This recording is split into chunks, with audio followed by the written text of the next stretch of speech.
নির্বাচন সামনে ভয়ভীতি দেখানোর অভিযোগ মাওলানা মামুনুল হক।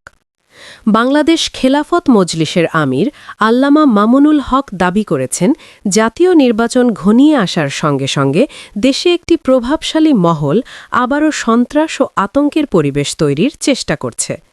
তার অভিযোগ, তথাকথিত হেলমেট বাহিনী ও হাতুড়ি বাহিনী ব্যবহার করে ভোটারদের ভয় দেখানোর অপচেষ্টা চলছে।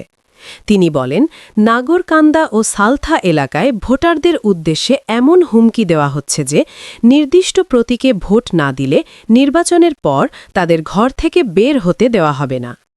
এ ধরনের ভয়ভীতি প্রদর্শনের বিরুদ্ধে সতর্ক করে তিনি বলেন, কোনো নেতাকর্মীর ওপর হামলা হলে তার প্রতিক্রিয়া সামাল দেওয়া আপনাদের জন্য কঠিন হয়ে পড়বে।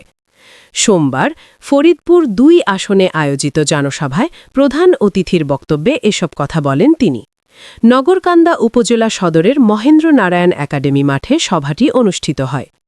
মামুনুল হক আরও বলেন, তাদের পক্ষ থেকে শান্তিপূর্ণ পরিবেশ বজায় রাখার চেষ্টা করা হচ্ছে, তবে ভোটাধিকার খর্ব করার চেষ্টা হলে জনগণ তা মেনে নেবে না। স্থানীয় প্রশাসনের উদ্দেশ্যে তিনি বলেন, প্রার্থী আকরাম আলীকে ন্যায্য রাজনৈতিক কার্যক্রমে বাধা দিলে প্রশাসনকে জনগণের কাছে জবাবদিহির মুখোমুখি হতে হবে। মাঠ বরাদ্দ ইস্যু নিয়েও তিনি অসন্তোষ প্রকাশ করেন। তার অভিযোগ, সভাস্থল ব্যবহারের অনুমতি দিতে বিলম্ব করা হয়েছে এবং বিষয়টি কেন্দ্রীয় পর্যায়ে হস্তক্ষেপের পর সমাধান হয়েছে।